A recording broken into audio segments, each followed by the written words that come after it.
एक घोड़ा और एक भैंस, दोनों में बहुत ही मित्रता थी। वो दोनों परम मित्र थे और एक ही जंगल में रहते थे। एक ही साथ चरने भी जाया करते थे और एक ही रास्ते में जो झरना पड़ता है उसी झरने में वो पानी भी पिया करते थे। एक दिन क्या हुआ, दोनों में लड़ाई हो गई।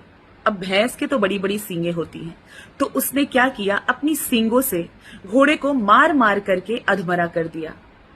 घोड़े को बहुत गुस्सा आ रहा था, लेकिन घोड़ा करता भी क्या, उसने जान लिया कि मैं भैंस से नहीं जीत सकता, मुझे अपनी जान बचाने के लिए भागना पड़ेगा। वह भागा और रास्ते में उसे एक मनुष्य दिखाई दिया।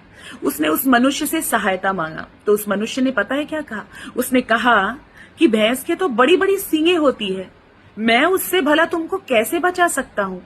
तो उसने कहा, मैं तुमको एक उपाय बताता हूं, तुम एक काम करो, मेरे पीठ पर चढ़ जाओ और एक डंडा ले लो। मैं तुम्हें अपनी पीठ पर बिठा करके दौड़ूंगा और उस डंडे की सहायता से तुम उस भैंस को मार मार करके अधमरा कर देना। तो उस मनुष्य ने कहा, इससे भला मुझे क्या फायदा होगा।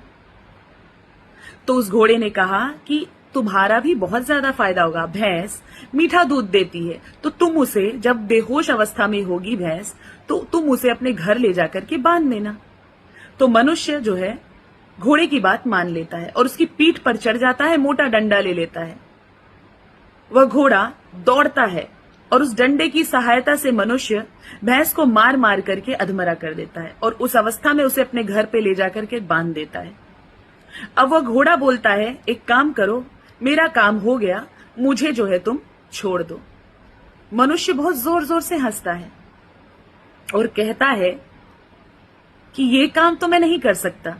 देखो, अभी तुमने मुझे घोड़े पर बिठा करके दौड़ाया, मुझे बहुत अच्छा लगा, क्यों ना मैं तुम्हें भी बांध दूं।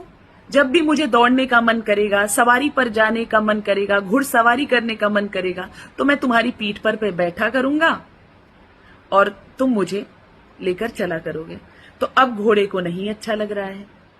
कहां घोड़ा सोच रहा था कि मैं इस भैंस को अधमरा करवा दूंगा और इस व्यक्ति के साथ भेज दूंगा और मैं स्वतंत्रता से विचरण करूंगा। तो घोड़ा अब पछता रहा है अपने किए पर कि अब मुझे ये बांध लेगा, मुझे भी बांध लेगा ये, मुझे ऐसा नहीं करना चाहिए था। तो देखिए, इस कहानी से हमें बहुत बड़ा, बहुत सुंदर संदेश मिलता है कि यदि हम किसी को परेशान करेंगे तो हमें भी परेशान किया जाएगा। किसी के लिए गड्ढा खोदेंगे तो हमारे लिए भी गड्ढा खोदेगा ही खोदेगा। जो जस करई सो तस फल चाखा, जो जैसा करेगा वैसा ही भरेगा। जैसा हम दूसरों के साथ करेंगे वैसा ही हमारे साथ भी होगा। तो कोशिश करिए अपने साथ भी और दूसरों के साथ भी हमेशा अच्छा करें, अच्छा सोचें, अच्छा करें, जिससे हमारे साथ भी अच्छा ही हो। प्रेम से बोलिए, जय जय श्री राधे।